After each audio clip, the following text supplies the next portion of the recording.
Big Buck Registry's Big Buck Podcast, episode number 67. Brian Stevens, the ultimate bow hunter.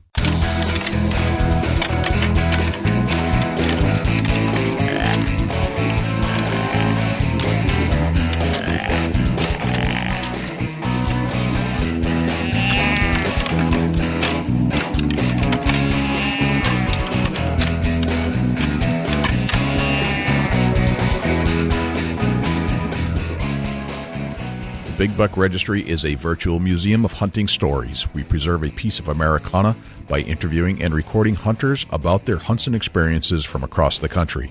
And who knows, maybe we'll learn a thing or two along the way that'll help us take our hunt to the next level. Hi, this is Sean Lupkel with Heartland Bow Hunter.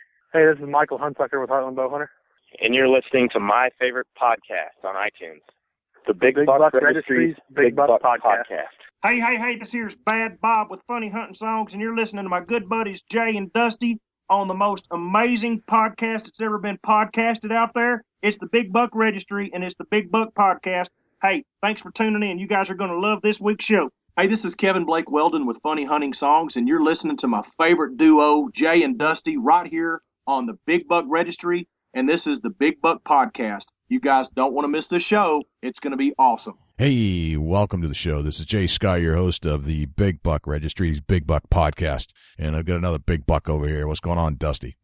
Another big buck. You know, hunting season's kicked off here in Ohio, and man, I tell you, I'm back to normal Dusty. Big buck everywhere, big buck. Absolutely, you know, and chasing a dream. That's all you can do is hope for a big monster to come underneath you. It's not all about the rack, but, you know, it seems like the farther I get into all the social media and coverage that we do about hunting, it's kind of expected that we harvest a nice mature animal, and that's what I'm looking to do. Yep.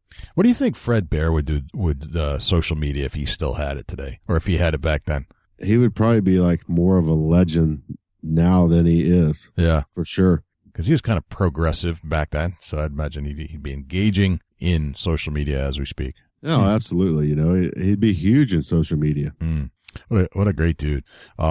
Speaking of Fred Bear and bow hunters, we got another very good bow hunter joining us today on the Big Buck Registry. Yeah, absolutely. You know, and thanks to Kenyon Bakeson for the contact and getting us hooked up with Brian. Yeah, thank you to Kenyon. Brian Stevens is joining us on the Big Buck Podcast today. So we're going to learn a lot about hunting in Georgia. We're going to learn about his big Alberta buck. And we push him pretty hard for some tips and tricks that you can take into the field yourself. So you'll probably want to tune in and listen to this whole show. What do you say, Dusty? Should we get Brian? Absolutely. All right, here we go. Brian Stevens, welcome to the Big Buck Registry's Big Buck Podcast. How are you, sir? Hey, I'm doing great this evening. I appreciate you guys having me. Hey, man, we're psyched to talk to you. You're hunting some big whitetails with a bow and arrow. We think that's pretty cool. Listen, love it. You know, I've hunted since I was a little kid, grew up on a big cattle ranch down in Florida, so hunting's been a big part of my life. And, you know, the past 15 years or so, we've gotten really eat up with the bow hunting side of things. So we love it. That's awesome. No, that's the best. I love bow hunting. I love everything about it. So tell us where you're at right now. I'm in North Georgia, live in just north of Atlanta, about 45 minutes in the kind of north metro area of Atlanta. Gotcha. So you're in and around the Atlanta area. Do any like urban hunting, or is it all out in the country hunting? Yeah. You know what, guys, there's some really big deer in North Georgia. There's some big deer in Georgia in general, but there's some pockets in North Georgia that there's some big suburban deer. Actually, in 2007, I shot 193-inch non-typical, and at that time, it was the largest non-typical that ever been shot with a bow. And then, believe it or not, just about less than 30 days later, a good buddy of mine, Jay Maxwell, shot a 231 non-typical. So he and I, between the two of us, we broke like a standing 30-year record. But there's some giants that roam some of these little pockets of woods. And the hard part is that, you know, the development's pushing a lot of these little sweet spots out, but there's still some really good deer roaming some of the little pockets of woods in North Georgia. Gotcha. The habitat is what you're talking about. And it's kind of the habitat, absolutely. Trimming down, but what's left remaining, that's where the big ones are hanging out. That's it, you know, and the key thing about it is that it's the age. There's good genetics here, but a lot of these deer that are these really giants that are being shot, they're getting a chance to get to 4 and 5 years old, and they're, and that's when they're really starting to reach their potential and really put on the bone in the inches. And so when you run across a lot of these deer, they've got some age, and that's, if you just let them grow up a little bit, and a trophy's a trophy for anybody. But if you are able to let some of these deer walk and get some age on them, that's when we really start to see some of these giants in some of these suburban areas of North Georgia. That's beautiful. I love the concept of suburban hunting. It's kind of neat, a little different. Go ahead.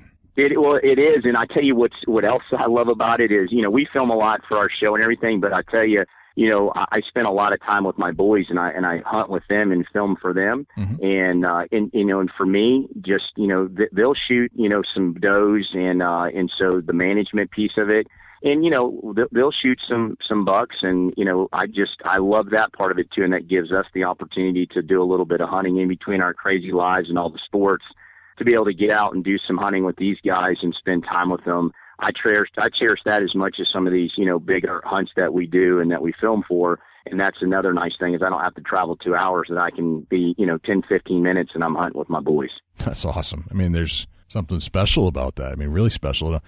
Did you grow up in the area?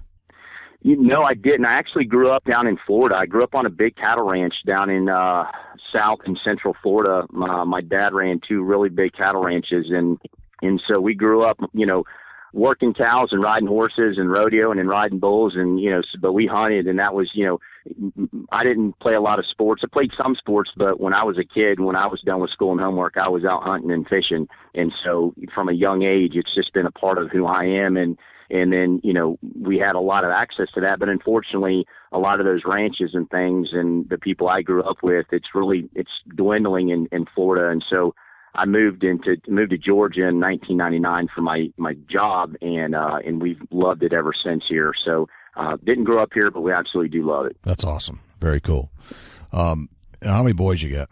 I've got 2 boys, and I've got a 14-year-old daughter who's nice. Freshman in high school, which is a whole nother experience, and that's a whole nother topic besides tonight. That's a different podcast, but you're right. That's a different podcast. Yes, very much so.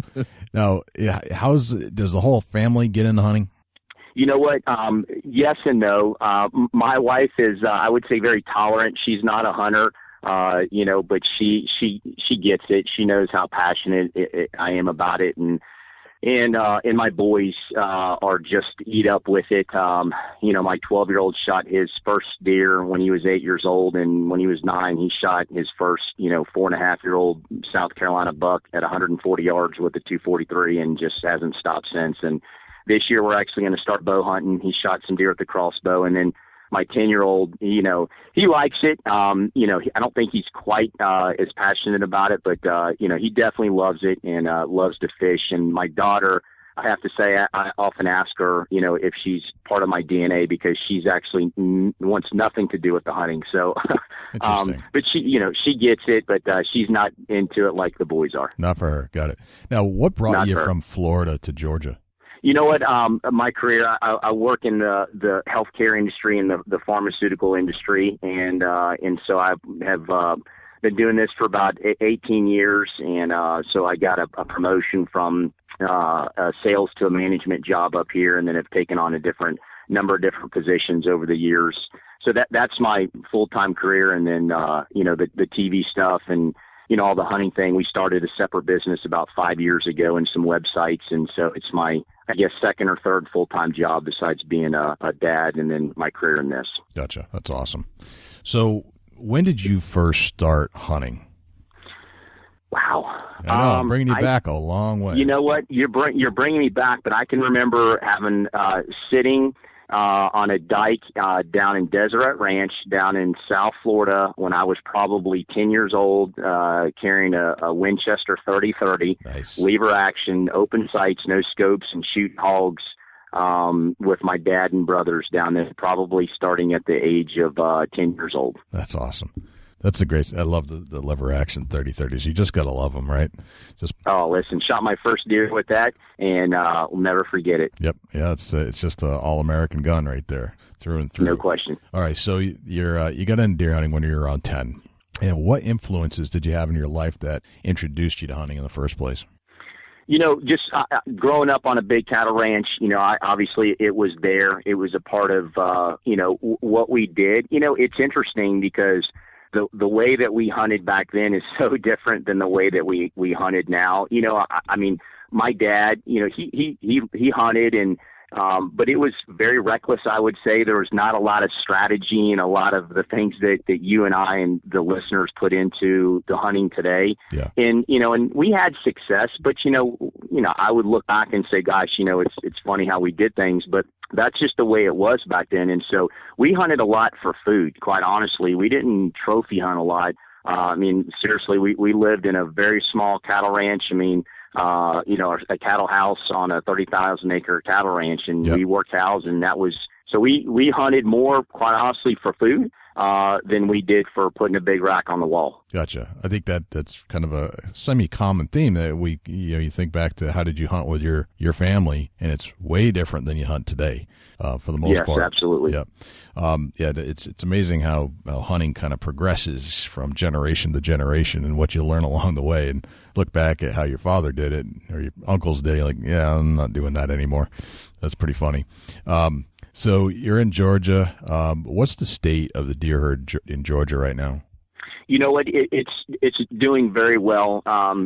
We've got the Quality Deer Management Association headquartered in Bogart, Georgia, which is right outside of Athens, and obviously they have a big influence in what's happening here.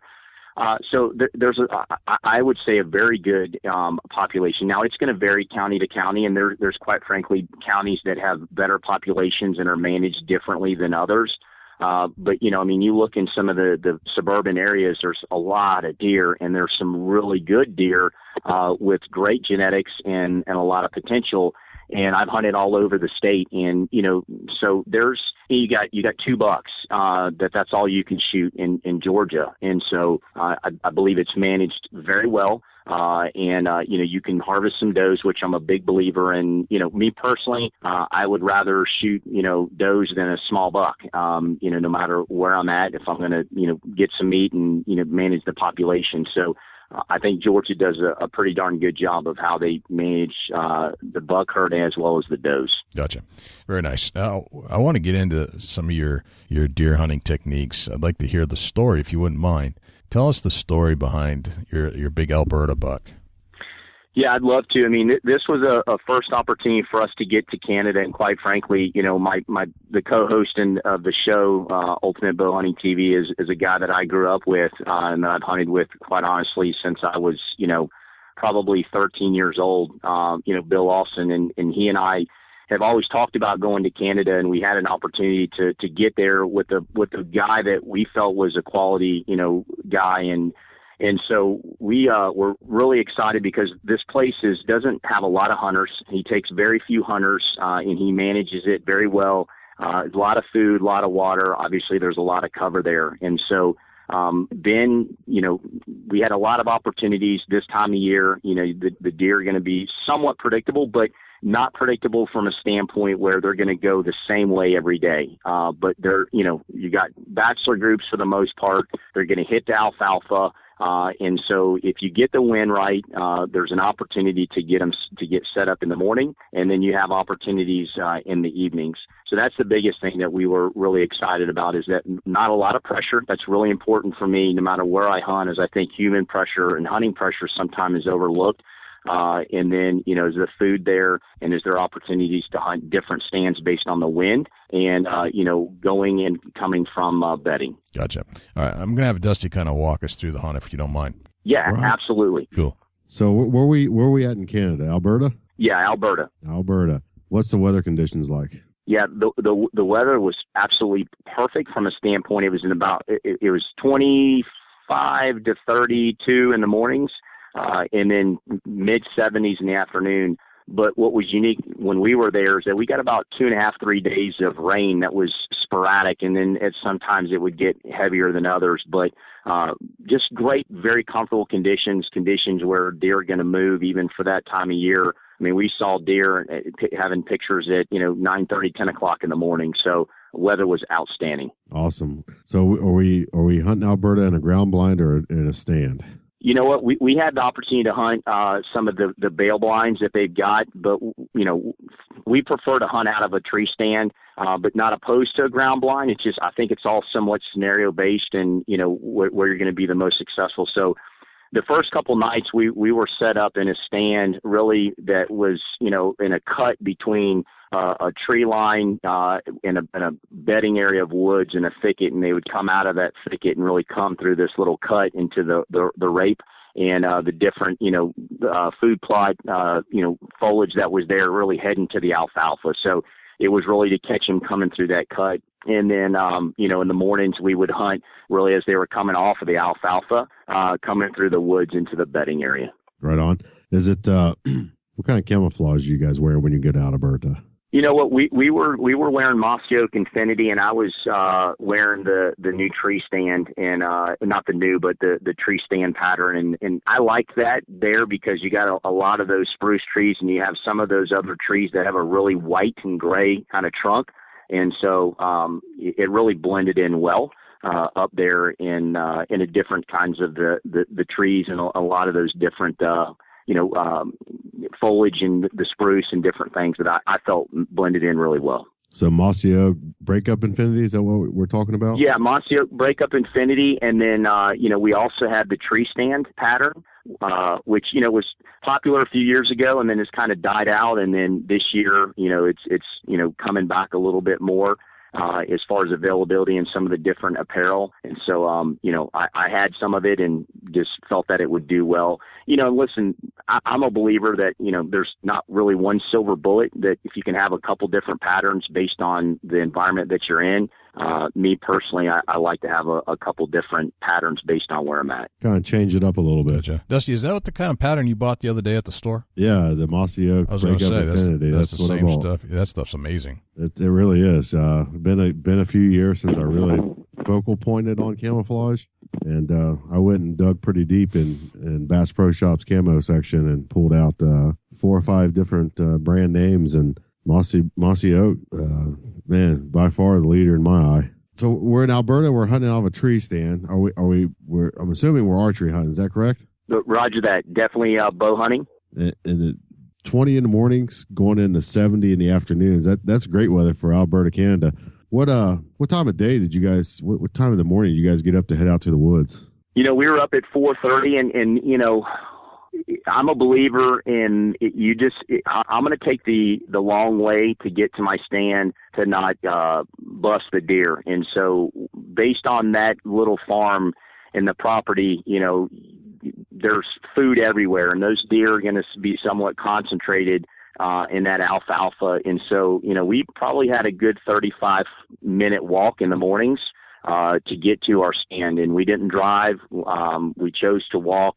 And, we like to walk with minimal light, and we will cruise to get to where we were, take the long way around, and then slip into the stand. And, listen, when you got camera equipment and different things and 2 people, it makes it a bit more challenging. And so if you leave yourself a little bit more time, take the long way, then, that extra effort many times will pay off to not bust those deer out of there. Right. That's a great kind of a tip there, to take the long route and not mess up your hunt from the start. Yeah, I mean, years ago I was pretty, when I first got into bow hunting, I was somewhat reckless, and you just kind of barrel in the woods and you barrel out. And for me now, I spend a lot of time and thought into entrance and exit routes.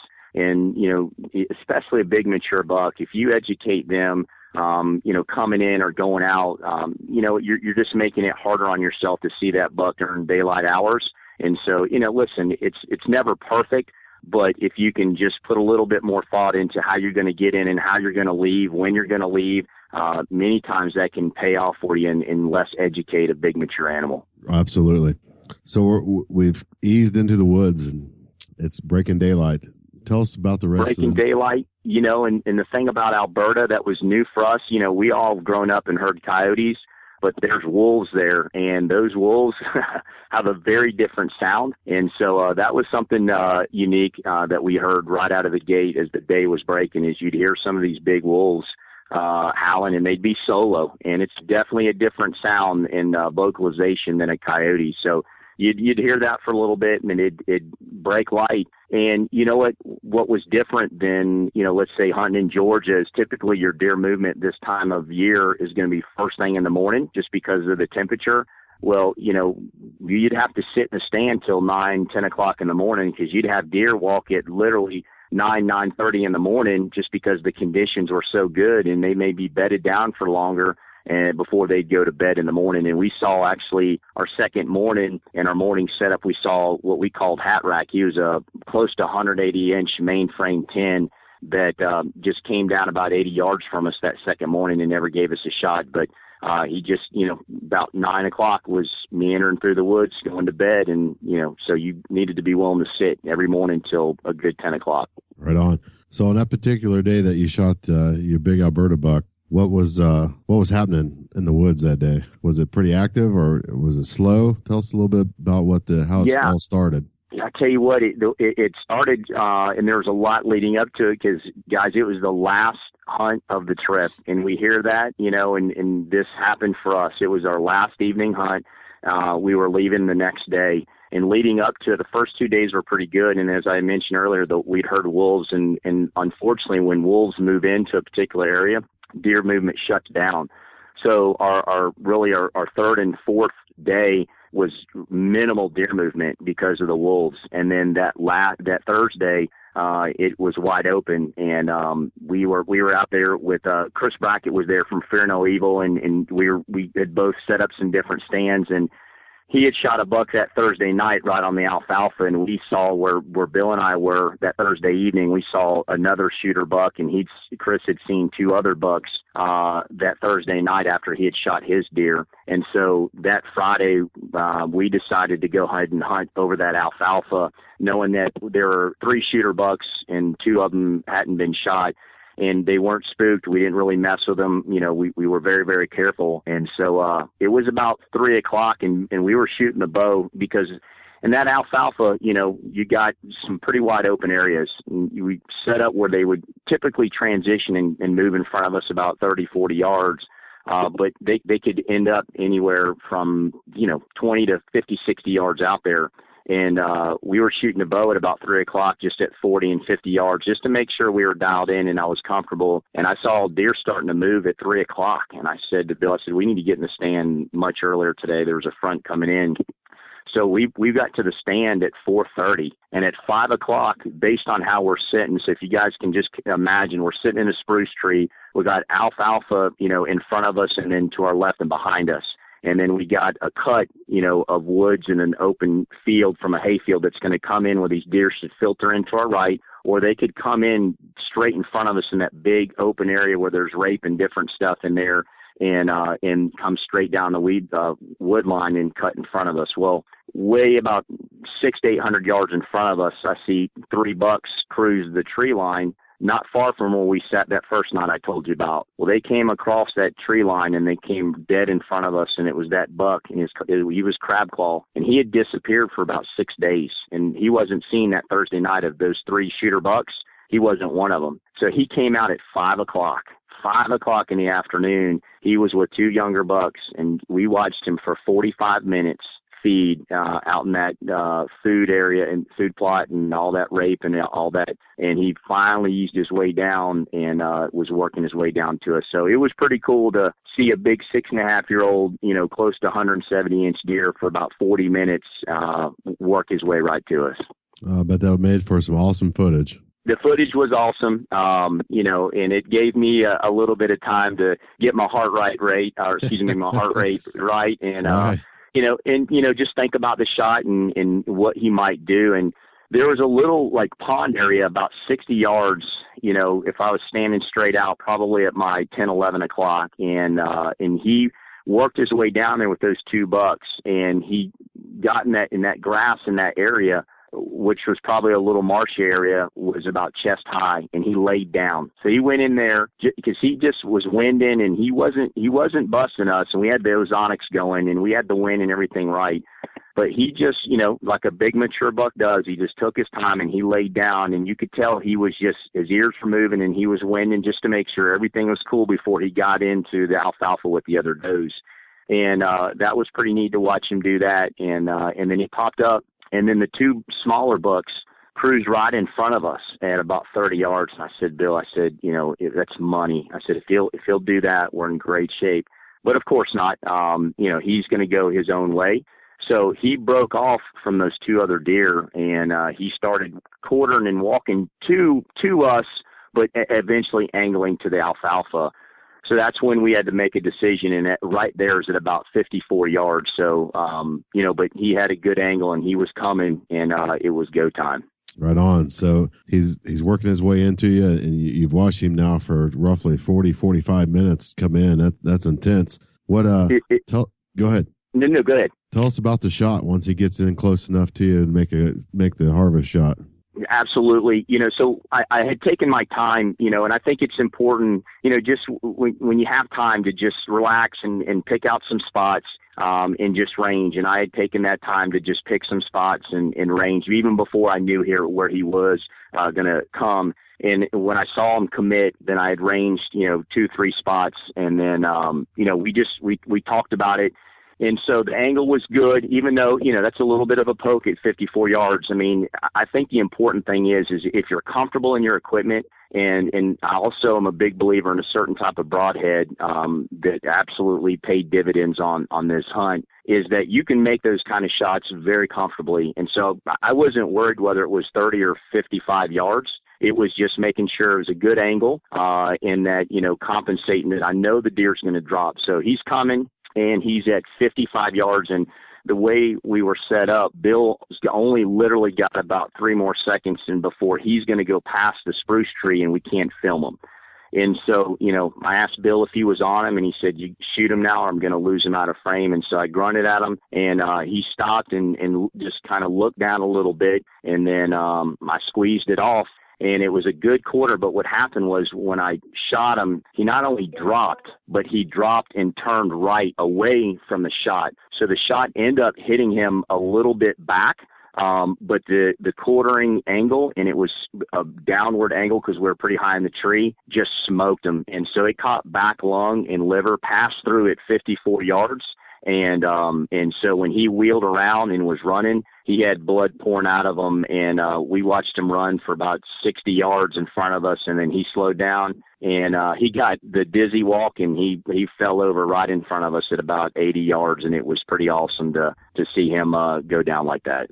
Awesome. What kind of broadheads were you using? So I was using a Swacker, and I'm a big believer in a 2-inch or just a wide cutting broadhead like that. And, everybody's got their favorites, but I'll tell you why I like a broadhead that has that wide cutting diameter like that, because even in a less than perfect shot, you're going to really get that pass through, and you're going to open that deer up and get enough of a opening and the blood trail, and it's going to do what it needs to do. And so I honestly think that that's a big reason why, we saw that deer fall over in as short a period of time as we did. The deer was going to be done, no matter what, but, a less than 2-inch, he might have run a lot longer, and it may not have cut enough inside that quickly. And so, I'm just a big believer in that 2-inch expandable kind of broadhead, because if you get it in the wheelhouse anywhere, even if it's less than perfect, it's going to do its job. Right. Absolutely. I couldn't agree to that more. What kind of bow are you shooting? On that I was using a PSE Full Throttle. Gotcha. Pushing a carbon arrow, pushing the broadhead. Yeah, it's a PSE X-Weave carbon arrow that's set up for that bow. And and again, it's all about your equipment and getting it set up. Not every bow is going to be, or not every arrow is going to be perfect for every bow. And, it's the weight of the arrow to that bow and all those things I think are important. And so, that bow was set up to shoot, well over 340 feet per second, the way we had it set up with that arrow. So, shooting at 50 yards, is not a chore, quite honestly, for that bow. And we got a clean pass through at 54 yards, and that's what really helped do part of the job. Right on. So after you make a great shot, how excited was you when you walked up on that buck? Oh, listen, so first off, to get to see a 6.5-year-old for 45 minutes, and to have him come in to be able to make the shot, and to see him run off and fall in front of you on camera, that in itself was pretty awesome. And then to be able to get down there and get our hands on him was, it's a great feeling. I don't care how many deer that you shoot, to get your hands on an animal is awesome. And then to do that with a 6.5-year-old, whether he was 190 or 150, to get your hands on a 6.5-year-old set of horns is pretty cool, because you don't outfool that guy very much. And we caught it right, and we made the decision to get in early based on the conditions and what was happening. And if we would have got in the normal time, we would have, quite frankly, blown that deer out of the field and probably never seen him again. So to get on him and to put our hands on that big set of bone was pretty cool. Yeah, absolutely, for sure. How'd you guys get him out? Yeah, well, we didn't have to get him out of the woods because he was laying about 80 yards in front of us in the alfalfa. So that was, didn't require a lot of tracking. And we just pulled the gator up and we loaded him up and took him to the shed to skin him out. We got our tag on him and got him out. What did that buck gross score? You know what? We're waiting to dry. He's I would say right now he's gross score 165 to 170. I've measured him, but I've got somebody else who's going to come. And the reason I'm saying that is he's got such a unique front that he's literally got a crab claw that has just got so much mass that it's such a unique set of fronts that I've never measured anything like this. So there could be 5 to 10 inches in there either way based on how somebody wants to measure him. But he's a good 165 to 170. Awesome. That's a great buck. Yeah, good deer. Proud of him. Again, what I'm proud of too is just his age and his monarch, just to be a big mature buck like that. I'm as excited about his age than even just about his number of inches. Absolutely. I think awesome. anybody that hears a story will agree with you. It's an honor to take a big mature whitetail like that. They don't get big because they're, dummies in the woods. They're pretty smart. They're hard to hunt, and it's a challenge to put a kill shot on a mature buck, and that's very rewarding. No question. No question. I've shot a lot of deer, but that one will definitely go in the books as one that I will be absolutely most proud of, just the way things, just how they transpired and how everything unfolded. And, to get a shot on him like that and to see him fall over in front of us was, pretty special. Yeah, phenomenal. Jay, what do you got for Brian? All right, Brian, you've been hunting for a long time. You've trial and error. Let's break down some of your most influential or the best hunting tips that you think you've learned over the years through trial and error. What's your number one? Number one is don't hunt if the conditions aren't right, and that's hard to do. Cause again, I grew up when you're going to go hunt, you're going to go hunt. And for a lot of us who are busy, and listen, I've got 3 kids, I coach, and if you got a day, to go hunting, you want to go. But if the conditions aren't right, I think you do yourself more harm than good by being disciplined. Now, listen, if you're just out shooting does and you're just going to shoot, then I don't think it makes as much of a difference. But if you're hunting a particular buck that's 3.5 years or older, I think you've got to be disciplined to the wind, especially in just if the conditions aren't right, don't hunt. But when they are, do everything you can to get in the woods because you got a very good chance of killing that deer. Okay, let's break that down a little bit more. When you say the conditions are right or aren't right, what are you referring to? So number one is the wind. I think, everybody's got to, factor that in, and listen, we use Ozonics and we use scent lock and we use different things and sprays, and they're effective. But I still, am a believer that you got to get the wind in your favor the best you can because things change. And if you educate a deer, then it's harder and harder to hunt that animal. Then the next thing is really the temperature and, is there a pressure coming in, a front coming in, those kind of things. I mean, if the wind's right and you got a change in temperature, there's a front coming in, then I'm out there. And then I love to hunt in the rain. And sometimes the nastier, the better. And so, so if it's nasty and the deer are going to be moving, I'm willing to get out there and to stick it out because I've shot a lot of deer in really snowy, nasty, or even rainy conditions when you wouldn't think deer are moving, but they're on their feet because either it's going to get nastier or it's been bad for a while and they're hungry and they got to eat. Gotcha. I like that. It's a great tip. All right. How about a second tip if you had to have a number two? Number two is entrance and exit into your setup.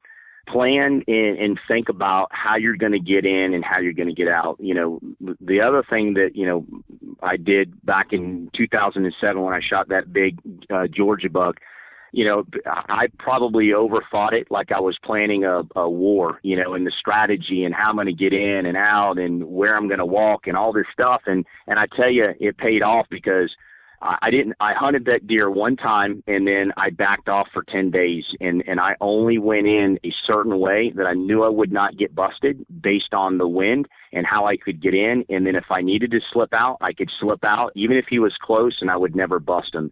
So I would just encourage anybody, you know, to think about your entrance and exit routes. I think it can pay off big for you. Gotcha. Awesome.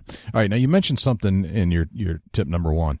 You said you're a believer in Ozonics. Now we're going to have one of the guys from Ozonics on to talk more about this, but what is it about that product that you like the most? What if you take a little time and you just read about it, you really see that it's not, you know, kind of a witch trick or just a product that's just a gimmick. It really does have some science to it, and it takes your human scent oxygen molecules and turns them into ozone molecules, or the O3 and molecules, and those oxygenated molecules are undetected by big game.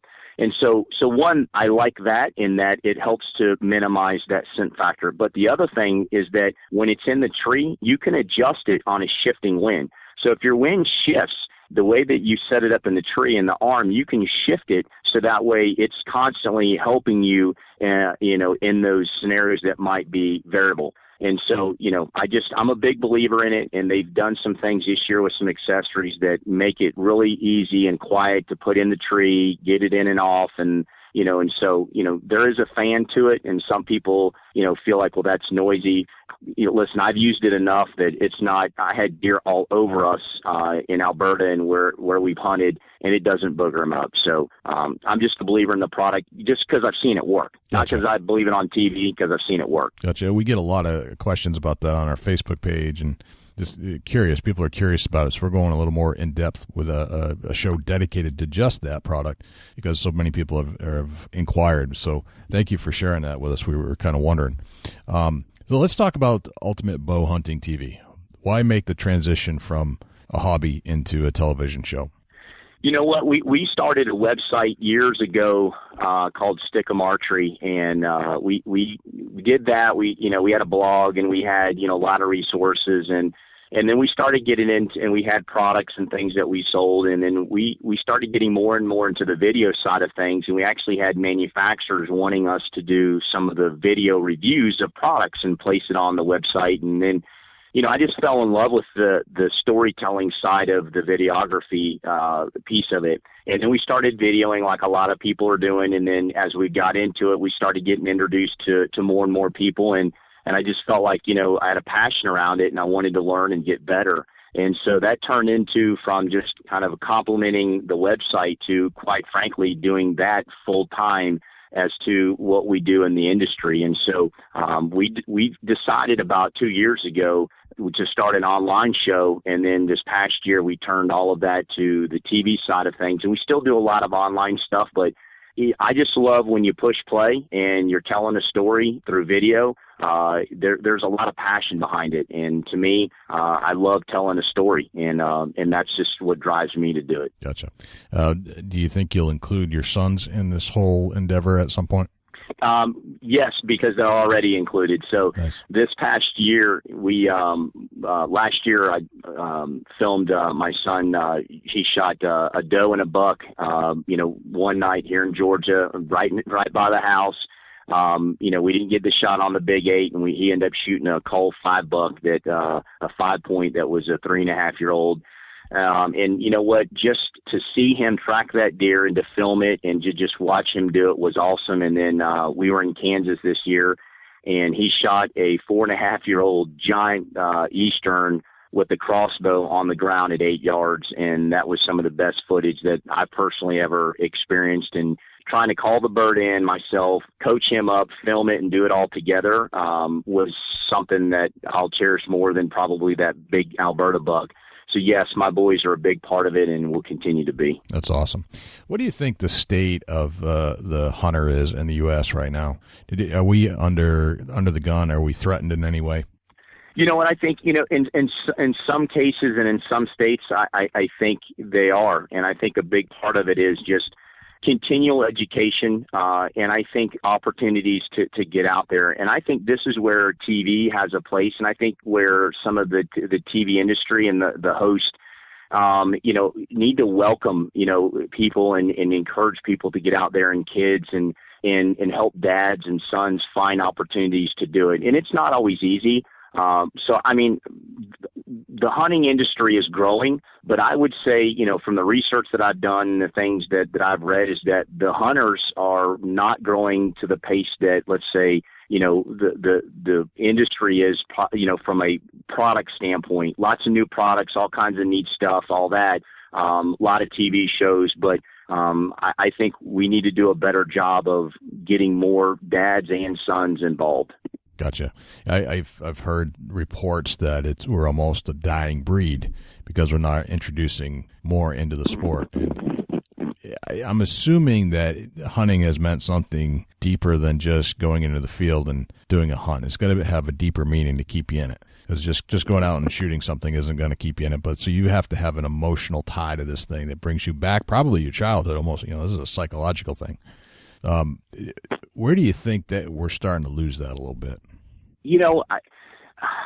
For me, I grew up in experiencing it, and I knew at a very young age that hunting was going to be part of my life no matter what I did. If I lived in New York City and did some job in some ivory tower, I was still going to be hunting somewhere doing something. And so, but unfortunately, a lot of people don't have access to growing up in the outdoors like I did. And so for me, well, my boys are not going to be on a horse riding cow or working cows or riding bulls and all that. I still make every effort to get them in the outdoors as much as I can. So my job is I talk to people about hunting.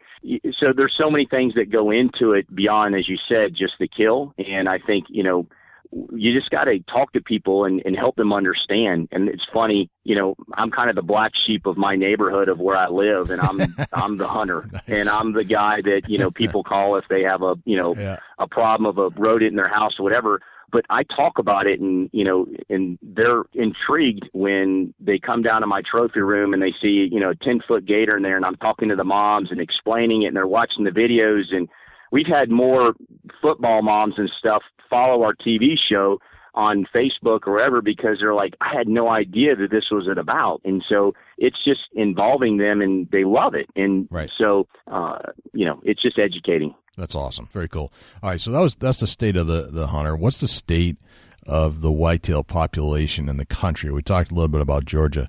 Are there any threats, like maybe chronic wasting disease, anything like that you think needs to be taken care of overall? Do we need an intervention of some sort? Well, listen, I'll give you a little bit of my insight, but I'm not going to profess to be, a biologist or speak out of school, because there are people that are far more educated and study it across the country than I do. But my perspective is this. I think, there are diseases and there are certain pockets in Montana and the Midwest and Nebraska and places that have gotten hit really hard with some of these, chronic wasting diseases and other diseases. And I think it's definitely taken an impact. And so it's how you manage that. So it's going to take 2-3 years for some of these pockets to rebound. And what I have seen from a lot of the people that I've spoken to is not hunting or not harvesting some of those deer, that next year or the year after to let them build up. And so if you've got a 3.5-year-old that made it through, man, you don't want to shoot that deer if you can help it, because you need that deer, to continue the genetics and all of that. So I think it's the discipline for some of these ranch owners or outfitters to not shoot some of these bucks in these areas. Or if you've got a very low doe population, don't overshoot the does. Let them get bred and be disciplined for a few years. So I think there are many states where the herd is in very good shape and maybe even overpopulated. And I do think that there are some areas where it has been hit hard. But from the people that I've talked to, they seem to be very aware of it, and they're doing the things needed to be disciplined. So while it might have been rough last year, it might be rough this year, but the next year and the year after, it's going to be back in really good shape. Nice. Very nice. I don't know if I answered your question, but it's just a little bit of perspective from my standpoint. I want to get your perspective on the insights there. Dusty, any other questions for Brian? No, I think that we covered a lot of things, and Brian, I like your outlook on the things that are very similar to our outlook, and we wish you the best of luck this season. Hey, listen, I appreciate the opportunity to do it. We're pretty excited. We're going to be hitting it pretty hard this fall, and hopefully trying to throw down some good footage and get some good deer on the ground, and then definitely be hunting with my boys and trying to experience that will be something I'm looking forward to as well. Very cool. All right, Brian, tell us how everybody can reach you through your social media channels, all that kind of stuff, because I know you got some really good stuff going on. Yeah, absolutely. One, we've got a pretty robust website. It's called ultimatebowhuntingtv.com, and on there we rerun a lot of our previously aired episodes. We've got some how-to articles and video reviews of some of the products and some of the things that we use out in the field that we believe in. And then our Facebook page is facebook.com, and then it's Ultimate Bow Hunting TV. And on there, we're pretty engaged.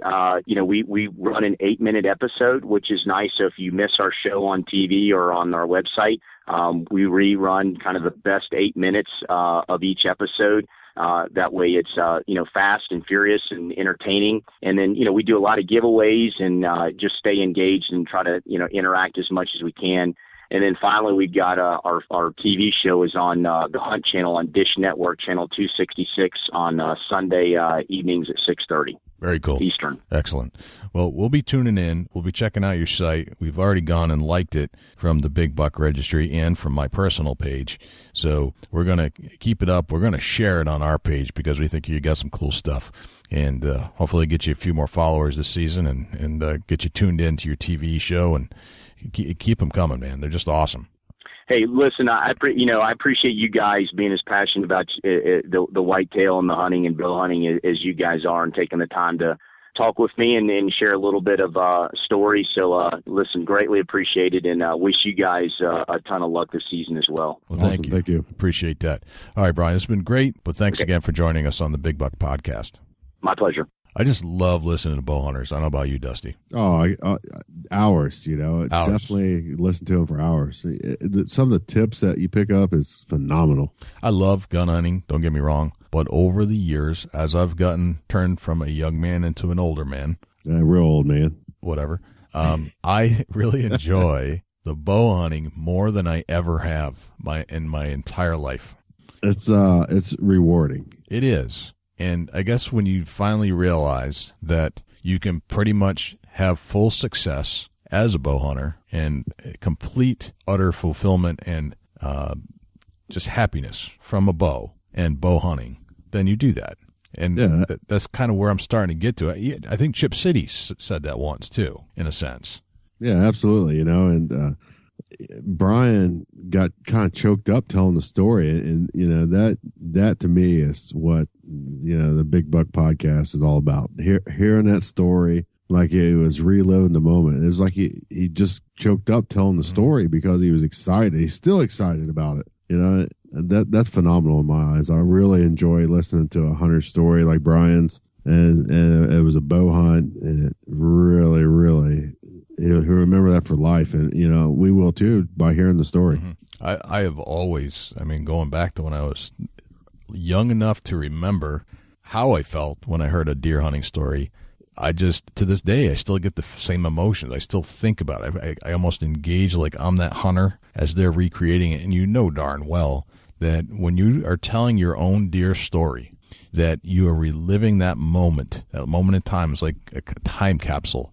And you're painting a picture for the listener, and that's what we're trying to capture right here on the Big Buck Registry and start a museum of hunting stories. That's what we're all about. Yeah, absolutely. You know, and we got one heck of a Rolodex of hunting stories. Oh, some of the finest storytellers in the land have been on the Big Buck podcast, and we're just adding to it because you know what? There are a million great deer hunting stories out there, and not everybody tells a great story, but we're going to help you do it. So if you've got a great deer story to tell, we want to know. You know, jump on Facebook, shoot us an email, write us a letter if you want. Give us a phone call. That's what we want to hear. We want to hear about your deer hunting experience.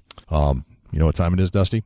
I do know what time it is. Me too. It's time for the Chubby Tines Tip of the Week. What do you got for us this week? Tip of the week: go check out the new camouflage. If you're a hunter, I know where you're going with this. If you're a hunter that's had the same riggings for years, you know, and I'm guilty of it, Jay. So I am a multiple guilt. Yeah, I'm in guilt jail right now. I never, camo jail. I go. You know, I'm going to tell a story here that I go to Bass Pro. It's pretty local for me, Cincinnati, Ohio. But I go there and I often just pass right by the camo section because, my stuff works. I'm not going to spend the money. Well, I went down and I decided I was going to take a look at the camo. It was time that I upgraded. So I get in there, Jay. Oh, my goodness. Wow. That's all I can say is wow. The camo has come a long, long, long, long, long, long, long, long, long, long way. It has. You sent me that picture of that thing. It looked 3D and it wasn't. It's unbelievable. It's not, you used to see the camo on some that was shiny and you knew it wasn't going to work. Right. And probably back in 2005, I found a set that was perfect. I liked it. It just had the right colors for my trees where I'm at, and I've been sticking with that. I went down to Bass Pro. I picked out Mossy Oak Breakup Infinity. Oh my goodness, amazing stuff! And we're not. They're not our sponsors or anything like that. You just like this stuff. I really like this stuff. It blew my mind on how nice this camouflage detail has really, and over the years, has come a long way. It was amazing, that picture. I need to get out to the store and go check some stuff out because a lot of stuff I have that I bought that, like you're discussing, my stuff is like bleached out almost. Like it's not even camo anymore. It's like wearing a white sheet. Right. It's just outdated. It's wore out. Wore out. You've tired. You got the life out of it. But that's my tip of the week. Go check out the new camo. It's phenomenal. Awesome, man. That's a very good tip. Good stuff. So how can we reach you over at Chubby Tines Outdoors? Well, I know it's not quite the empire that you're about to tell us about, but Facebook.com/Chubby Tines Outdoors, and look me up at Dusty Hunt Neck right there on Facebook. Just because I have more to say doesn't mean it's an empire. It's an empire of big buck, and more big buck. Jay, everywhere. How can the people, everywhere, big buck. Yes, I love that. How can the people get in touch with you at the Big Buck Registry? Okay, let's start. Here we go. Ready? Ready. Here we go. All right, BigBuckRegistry.com. That's our website. Facebook.com/Big Buck Registry. Facebook. Twitter is Twitter.com/Big Buck Registry. YouTube is YouTube.com/Big Buck Registry. Give us a call at 724-613-2825. Give us some feedback about this show, anything you like, don't like, anything you like or don't like about our Facebook posts. Certainly we've had a few of those recently. And let's see, what else we got? If you like this show, please, if wherever you've heard it, go check out iTunes or Stitcher and leave us a review about the show and give us a 5-star if you could. If not, hey, we understand we're not perfect. But if you could, go to iTunes, subscribe to the channel, and listen to the show. They're all free. Great content. We try to deliver great content to you every single week. Tell your friends, tell your hunting buddies. The podcast, it's medium. If you've listened to it, you understand. But there are many, many, many people that have not heard this yet, and they just introduced on the iOS 8 on the Apple devices. It's a native application, the podcast app. So everybody is going to be able to listen to a podcast app or a podcast on Apple because now you cannot delete the icon, which is kind of cool for us. But we think we've got some good stuff, and there are a lot of other good podcasts out there that deal with the outdoors. So if you're an outdoor enthusiast, if you're a hunter, check out all the amazing free content that we're trying to deliver and that others are delivering too. And tell all your buddies. So I think that's it, man. Tell your grandma. Your grandma's going to enjoy us. Yeah, we have some grandmothers that listen. Absolutely. Yes. Linda. We have some hunting grandmas that listen. I would be willing to bet that actually I don't even know if she's a grandmother yet. I was thinking about Tiffany's mother, but I don't know if she's a grandmother, so I'm not going to put her in that category. But my mother listens on occasion, even though she really doesn't like hunting. That's the way it goes. My mother listens. Nice. My mother listens for sure. That's awesome. Oh, you and Jay and yourself are just doing so great. Is that really the way she sounds? Well, yeah. That's funny. Maybe we should get your mom on the show. Let's do it. All right. I would do that. I have a lot of questions. Oh, boy. About you. Maybe that's a Hunt Neck podcast. Yeah, it might be. Well, man, I think that's a wrap. We've had a great time. Thanks to Brian Stevens for joining us and really filling us in on some bow hunting tips and tricks and sharing his passion with us on the Big Buck Podcast. I'm Jay Scott. And I'm Dusty Phillips. And this is the Big Buck Registry's Big Buck Podcast. See you next week. Can't wait.